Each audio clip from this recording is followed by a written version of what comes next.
नमस्कार, टिस्टा टाइम्सको र्यापिड न्युजमा यहाँहरूलाई स्वागत छ। तपाईहरुको साथमा छु म आनन्द छेत्री। प्रस्तुत छ अहिलेसम्मका प्रमुख समाचारहरू।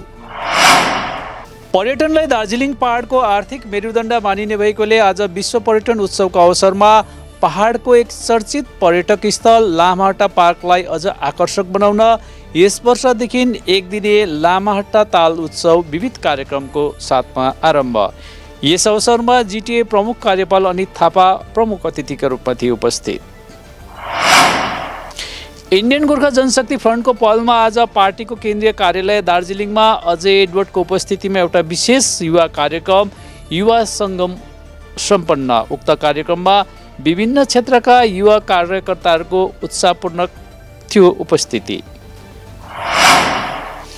सिलगढीका विधायक शङ्कर घोषले उत्तर बङ्गाल मेडिकल कलेज तथा अस्पतालको दयनीय अवस्था, स्वास्थ्य सेवाको अभाव लगायत विभिन्न मुद्दाहरूलाई लिएर शनिबार अस्पतालका सुपरलाई बुझाए एउटा ज्ञापन पत्र। यस अवधि विधायक घोषको नेतृत्वमा अस्पताल प्राङ्गणमा गरे विक्षोभ प्रदर्शन।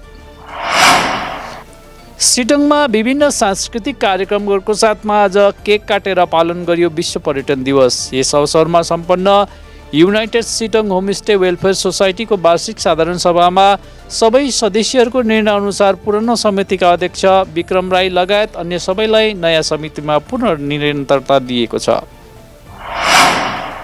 विश्व पर्यटन दिवसको अवसरमा आज Kurseong association for tourism and कन्जर्भेसनद्वारा खरसाङको पर्यटकीय स्थल हनुमान डाँडामा हनुमानको मूर्ति भएको स्थान र यसको वरिपरिको स्थानहरूमा चलाइयो सरसफाइ अभियान। यस अवसरमा खरसाङ महकुमा शासक विद्यावासिनी तेजा दीपक, खरसाङ नगरपालिका अधिकारी कैलाश प्रसाद तथा कर्मचारीहरू, Kurseong association for tourism and कन्जर्भेसनका पदाधिकारीहरू थिए उपस्थित। जिटिए प्रमुख कार्यपाल अनित थापाको विशेष निर्देश अनुसार बडा दशैंको उपलक्ष्यमा फाउलाई नपाएका जिटिए क्षेत्रका विभिन्न बन्द चिया बगानका मोट 2075 जना श्रमिकहरूलाई जिटिए चेयरम्यान रिलिफ फन्डको रहल रकम आर्थिक सहयोगको रूपमा वितरण। खरसाङ महकुमा अन्तर्गत टुङ सन्त मेरिज समष्टिको सन्त मेरिजदेखि खरेसम्म सोलर लाइट जडान गर्ने कार्य क्षेत्रीय सभासद नुरी शेर्पा, सभासद श्याम शेर्पा, सभासद प्रणाम रसाइली, साङ्गठनिक सचिव विपेन भुजेल, खरसाङ पञ्चायत समितिका कर्माध्यक्ष वीरेन तामाङ, पञ्चायत सदस्यहरू, विभागीय प्रतिनिधिहरूको उपस्थितिमा सम्पन्न। कालिम्पोङ खण्ड 1 को आयोजनामा मेरो कालिम्पोङ अनि जेन गोर्खाद्वारा आज विश्व पर्यटन दिवसको अवसरमा विभिन्न ठाउँमा गरियो सफाइ अभियान। यस अवसरमा कालिम्पोङका विधायक रुदेन सादा लेप्चा लगायत कालिम्पोङका नागरिकहरूको उत्साहवर्धक सङ्ख्यामा सहभागिता रहेको थियो।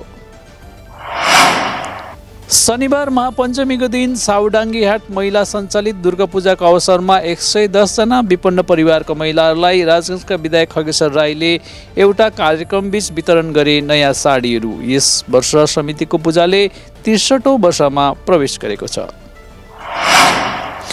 अर्कोतिर पूर्व रविन्द्रनगर नन्दन नागरिक वेलफेयर समितिको आयोजनामा 33औं दुर्गा पूजाको उद्घाटन गरे सिलगढी नगर निगमको 38 नम्बर वार्डका काउन्सिलर दुलाल दत्तले। यस अवसरमा विशेष अतिथिका रूपमा उपस्थित सिलगढीका दुर्गा बाहिनीका सदस्यहरूलाई जनाइयो सम्मान।